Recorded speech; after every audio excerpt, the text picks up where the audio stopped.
So with us now for more insight is Ahmed Banafa, a technology and engineering professor at San Jose State University. Good morning to you, Ahmed.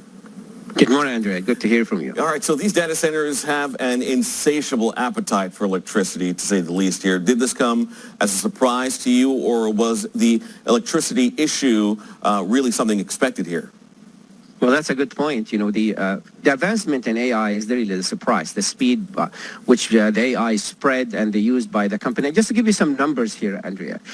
Now we have the AI data centers consume about 4% of the electric power of the United States. Wow. By 2030, it's going to be 25%.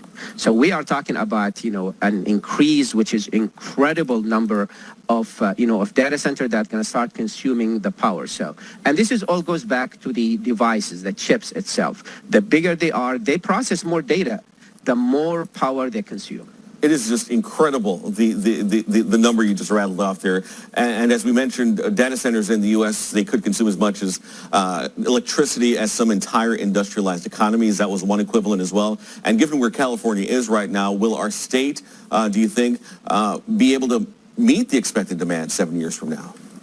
Well, I mean, the data centers could be anywhere. You know, for example, Virginia is famous as, you know, the data center capital of the world. We have so many of the different companies, they have their data centers there. The key thing here is, are we going to still use the fossil fuel, generated electric power, or we move into something else?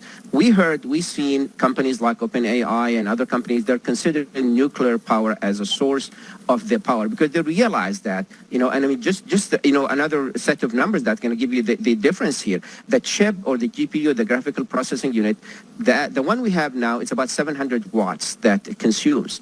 Now, the new ones that we heard about it from NVIDIA, it's going to be up to 2,700. Wow. So you see how much it's going to really increase over time. That is just shocking here. And what you were talking about just before, a lot of these coal, fossil fuel generating power plants are being taken offline in favor of renewable fuels. And while that's being taken offline, there is an increase right now for AI, to power the AI processing power here. Now, the current generation of AI models like ChatGPT, one study shows, uses about 500,000 kilowatt per day to operate compared to 29 kilowatt hours for the average U.S. household.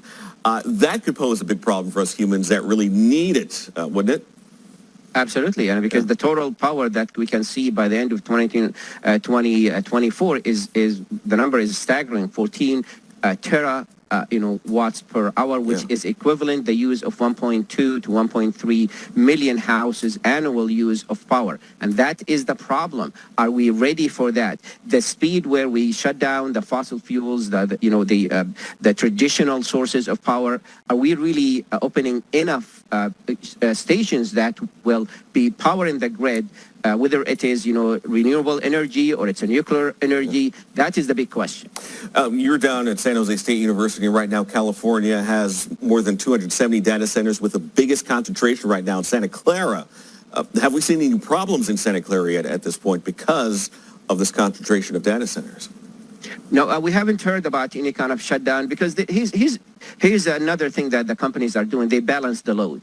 For example, if there is a load in one of the data centers, they have another, 6 or 7 sites, mirror sites that can handle it. So if there's a traffic, there's a lot of requests for one of the data center, they just shift it there. They have to have their presence in many locations because they don't want to just concentrate this one in one area. Yes, we're California, whether it is the data centers or the companies itself, we have one of the biggest concentration of data centers and of companies. The reason for this is the AI was born here, and they test it one by one, and that they expand to other locations inside the United States and outside the United States. So have you seen any plan yet by power officials here in California to adapt rather to this changing environment for the power that's needed?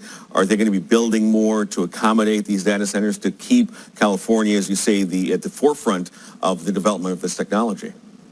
Well, the officials, they understand the problem. They know that there's a problem, there's a storm, forming. They understand that. The key thing is that, I haven't seen, something which is solid in writing about it, but they understand that if they didn't do it, then we're going to be competing with the AI to keep the lights on. And that's not a situation where you want to keep, the resident of a state, competing with tech industry, which is really the driving force for that state. They understand this one. That's why you hear from those companies like, OpenAI, they're trying to branch out to different sources of power to make sure that just in case we don't have enough capacity to handle the demand, we already have plan B, and even the thermal powers, even, they think about a lot of options.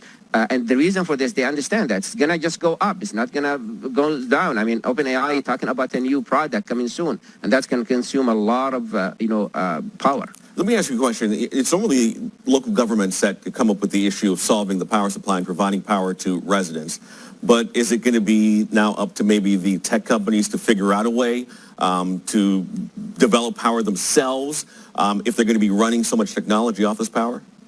I think they're going to get to that point where they're going to be independent, autonomous in their source of power, because they realize that they cannot, keep the faith of their or the faith of their devices or of their products of their services in case something happened, like what happened during the summer when we have the peak use of the grids. They realize this. They understand this. This is why you're going to hear from companies like Amazon and Microsoft and Google.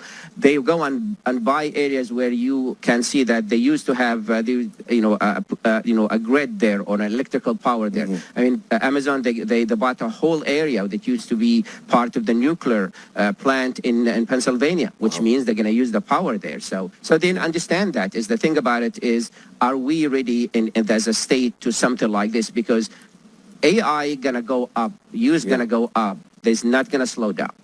And there's still no clear, definitive path yet to solve that issue, and that is why we were having this discussion today. Professor Ahmed Banafa from San Jose State University, thank you so much for your insight into this problem. I'm sure we'll be talking about it again in the future. Thank you, Andre. All right.